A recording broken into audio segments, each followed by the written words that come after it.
He died, visited heaven, and came back. Prepare to be astonished. In September 2021, my journey took me to the Greek island of Tinos, seeking both rejuvenation and the possibility of finding a retirement villa. This expedition followed a stint as a volunteer at an underserved elementary school on another island. Taking a break from my exploration of neighborhoods, I wandered along a sparsely populated beach that stretched to a restaurant at the far end. After changing into my swimsuit, a delightful lunch of wine and moussaka awaited me. As I made my way back to my scooter, I left my pack on the beach, deciding to take a swim and shedding my shirt and shoes. Opting for a secluded spot away from others, I waded into the water. While swimming, I marveled at the beauty of the Greek islands, almost oblivious to the September wind. Eventually, I noticed another swimmer, a young man who effortlessly outpaced me. He swam ahead and positioned himself in front of me, treading water and observing. Turning back toward the beach, I saw the woman who had remained motionless all afternoon, now sitting up and watching us. It struck me that I had swum too far and the wind had picked up, pushing me farther from the shore. Glancing downward, I realized the ocean floor was deeper than anticipated. Panic set in as I acknowledged I had ventured too far. The young man seemed to keep an eye on me, while the woman observed both of us.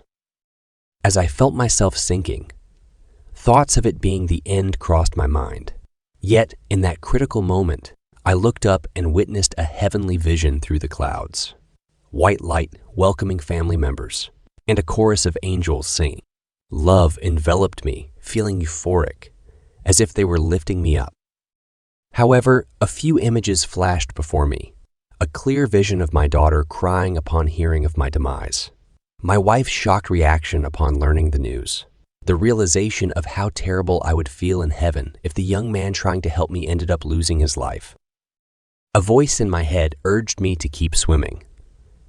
Turning away from the heavenly vision, I swam with newfound strength, propelled by an unknown source.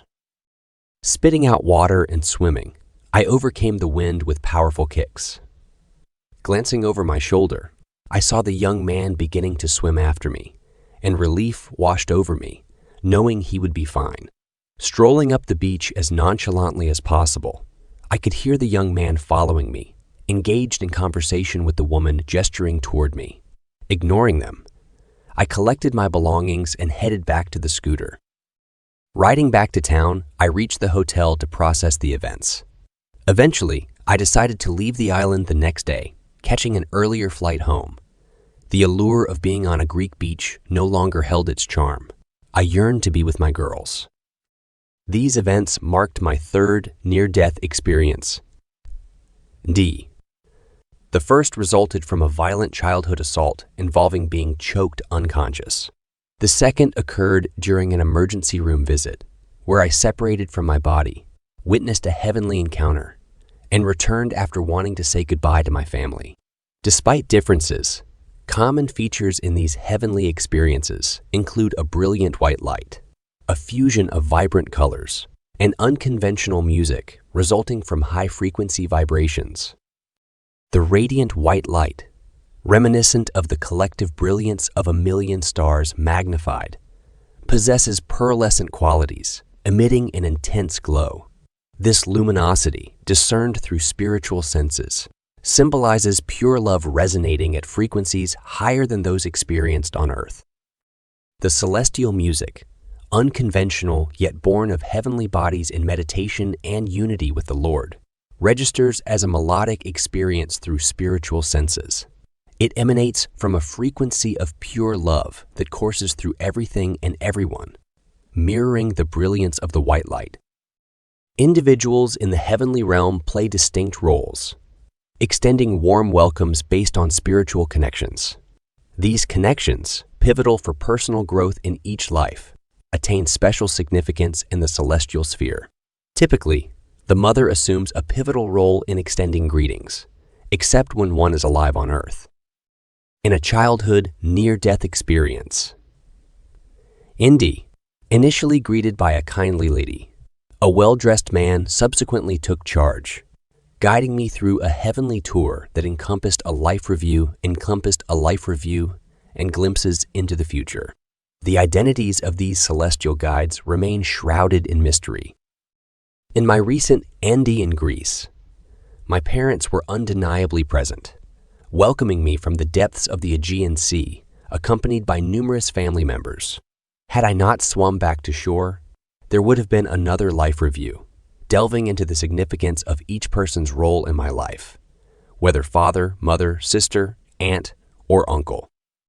While many describe a tunnel, it is not a literal tunnel unless death occurs swiftly. Alternatively, there exists a white tunnel through which one rapidly journeys toward an even more brilliant white light, identified as our Lord, upon reaching what is metaphorically referred to as the heavenly gate.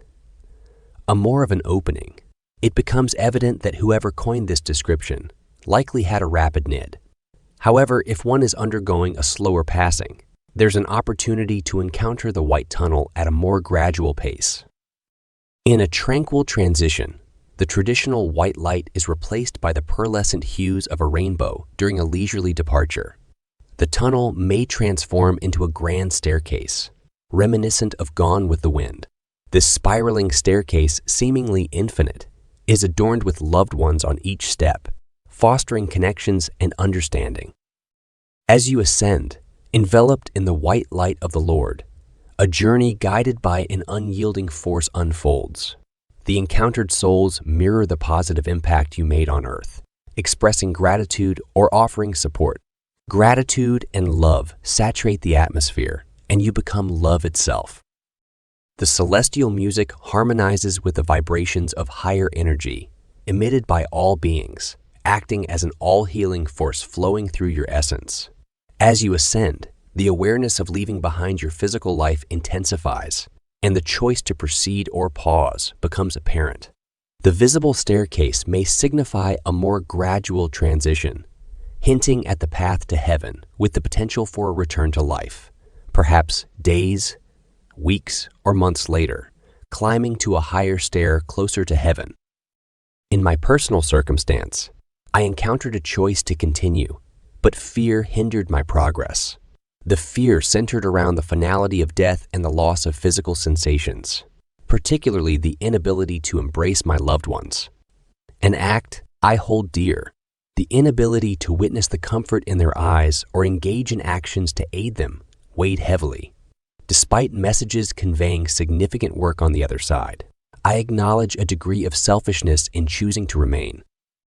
I justify my choice to stay grounded in love, but deep down, I acknowledge that my actions were not entirely altruistic. I realize that a time will come when the decision is no longer in my hands, and I will ascend the stairs without hesitation or traverse a tunnel swiftly. Until then, my aim is to cultivate a better understanding of love, preparing both physically and spiritually for a moment when choice becomes irrelevant.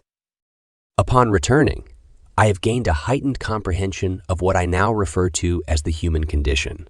This condition permits influences such as pornography and gambling to dominate the internet rather than acts of charity. It leads us to opt for a bottle of wine over a cup of green tea, succumbing to the inherent weaknesses and frailties of being human.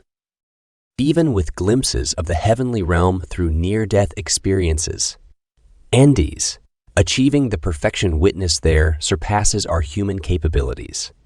The limitations of our bodies and brains hinder us from fully experiencing heavenly phenomena. Overcoming temptations seems like an insurmountable task, and attaining a flawless sense of love and conquering fear remains elusive due to our intrinsic humanity. Despite our encounters on the other side, if back on Earth, we grapple with the conflict between the beauty of the heavenly world and our inability to replicate it. This struggle gives rise to frustration of almost overwhelming proportions. For instance, my 10-year-old daughter once shared her secret to entering heaven: to love everyone completely and thoroughly. While commendable, the human condition, with its fear-based emotions like hate, envy, and jealousy, often obstructs this path.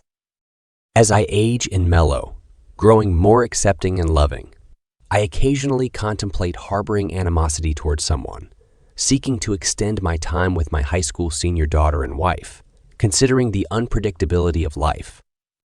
Ultimately, the recurring message is that love constitutes the essence of everything.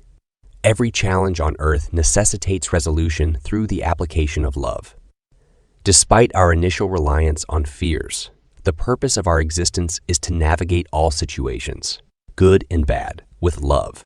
It's a daunting task, almost seemingly impossible, but most of us could strive harder to contribute to making the world a kinder place. Imagine if 7 billion people actively managed their fears and embraced new ways to love. Picture a society that values loving responses over dominance, condemns bullying, and regards others' lives with the same reverence as their own. However, free will often leads individuals to succumb to temptations, perpetuating the human condition. This concludes today's contemplation. Feel free to share your thoughts in the comments below. Until next time, stay safe and continue to be blessed.